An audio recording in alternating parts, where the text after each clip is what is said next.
শুভ সকাল বন্ধুরা। আজকের ব্লগটা স্টার্ট করছি বাজার থেকে। আমি বাজারে চলে গেছি। গিয়েই দেখি এই অবস্থা। একটা কাকু কিনছে জিনিসপত্র, পেছনের জামা উঠিয়ে। আমাদেরও গরম লাগছে, তা বলে এরকমভাবে জামা কেউ উঠায় নাকি? যাই হোক, যার যার ব্যাপার। তো রবিবারের বাজার অন্য রবিবারের তুলনায় এই রবিবারে একটু বেশি ফাঁকা ছিল। জানি না কেন, হয়তো গরমের জন্য। কিন্তু যেতে যেতে দেখি আরেকটা জেঠিমা ছাতা উল্টে বাজার করছে। এত যা গরম পড়েছে, লোকের আর মাথার ঠিক থাকছে না। লোক কেন, আমার নিজেরই মাথার ঠিক নেই। যাই হোক, যা যা বাজার করার আমার করা হয়ে গেছে। আর বাড়িতে গিয়ে দেখাচ্ছি কি কি করেছি। বাড়ির নতুন সদস্য 30 টাকায় পেয়েছি। এটা যা ভিড়। আমার মায়ের প্রিয়, এই যে এটাকে কি বলে যেন মা? তাল শাঁস। এটা হচ্ছে শশা, আমাকে যত পেরেছে দিয়ে দিয়েছে। ঝিঙে, আর এটা হচ্ছে লাল ধুলো শাক। ধুলো শাকটা বেশ খেতে ভালো লাগে, লাল শাকটা একটু খড়খড়ে লাগে। আর এখানে আছে মুদি বাজার, পাউরুটি এনেছি, এখনও টিফিন ফিফিন কিছু হয়নি, করব। আর এনেছি হচ্ছে একটা গোটা পোনা মাছ, 120 টাকায় পেয়েছি। এই যে, আর এই যে কলসাগুলো, এগুলো হচ্ছে আমার বিড়ালদের শর্ট, এগুলো আমার বিড়ালদের। দেখো, ভালো বেশ পেয়েছি মাছটা। আর আমাকে এখন মানে কালকে আর বাজারে যেতে হবে না। তারপর বাজারগুলো রেখে তাড়াতাড়ি করে বাবার, মায়ের আর আমার জন্য ব্রেকফাস্ট রেডি করে নিয়েছিলাম। অলরেডি লেট হয়ে গেছিলো, কিন্তু কিছু করার নেই। আর মা যেহেতু বলেছিল পাউরুটি খাবে না, সেহেতু মা শুধু অমলেট খেয়েছে। আর বাবা খেয়েছে হচ্ছে অমলেট আর 2টো পাউরুটি। আর আমি যেহেতু ডিম খাবো না, কারণ আজকে এত গরম পড়েছে, আমার আর ভালো লাগছে না। তো আমার জন্য 2টো পাউরুটি সেঁকে নিয়েছি। আর করে নিয়েছিলাম হচ্ছে আমার প্রিয় দুধ চা। ভাই, চা মানে তো দুধ চাই, যতই তুমি লিকার খাও। জানি মারাত্মক বিষ, কিন্তু কিছু করার নেই। পাউরুটি সেঁকা আর সাথে দুধ চা, কম্বিনেশনটা কিন্তু আমার মারাত্মক লাগে। যারা যারা এই কম্বিনেশনটা ভালোবাসো, অবশ্যই একটা লাইক করবে। তো যাই হোক, আমি, মা, বাবা টিফিন খেতে খেতে, ব্রেকফাস্ট করতে করতে আনাজগুলো তাড়াতাড়ি করে কেটেও নিয়েছিলাম। হ্যাঁ, বাবা একটু আমাকে হেল্প করে দিয়েছিল, মা তো পারে না। তাই মা যত পেরেছে গল্প করেছে, আর আমরা গল্প করতে করতে কাজগুলোকে এগিয়ে নিয়েছি।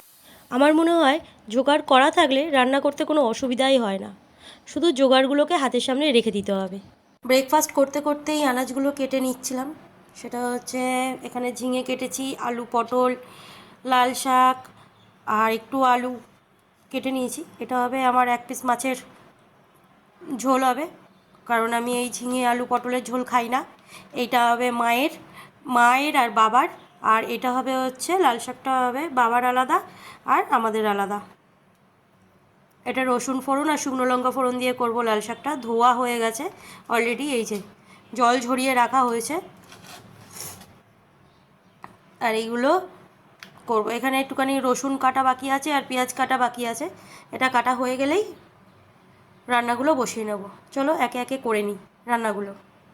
আসলে একই রান্না দুবার করে করতে হয়, কারণ বাবার পুরো তেল ছাড়া, একদম সামান্য ন্যূনতম তেল দিয়ে যতটা পারি সেদ্ধ সেদ্ধ করে করে দিই বাবাকে। আর আমি আর মা একটু মানে তেল দিয়েই খাই, কারণ আমরা দুজনেই একদম তেল ছাড়া খেতে পারি না। আমার বাবা কিন্তু সব রকম খেতে পারে, বাবাকে যাই দিই তাই খায়। বাবা আমার মতো নয়, আমি একটু মানে খেতে পারি না, কিন্তু বাবাকে যা দেবো তাই মোটামুটি খেয়ে নেয়। আমার জন্য একটু টাফ হয়ে যায়, একই রান্না 2বার 3বার করে করতে হচ্ছে।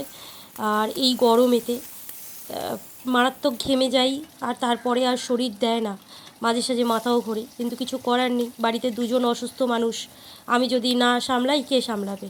আর সত্যি কথা বলতে আমরা সেরকম সামর্থ্যও নেই যে লোক রেখে দেবো 24 ঘন্টার জন্য। আমার মা যেহেতু বিছানায়, তো বাবা যতটা পারতো, যতদিন সুস্থ ছিল আমাকে ততটাই হেল্প করে গেছে। কোনো দিনও মনে হয়নি যে আমার মা বিছানায় পড়ে গেছে। বাবা যতটা পেরেছে ততটা হেল্প করেছে। কিন্তু এর মধ্যেও যতটুকুনি পারছে টুকিটাকি করছে, আমাকে একটু হেল্প করার চেষ্টা করছে। একটু হেল্প করাতেই আমার যে কত বড় বড় হেল্প হয়ে যাচ্ছে সেটা বাবা নিজে জানে না।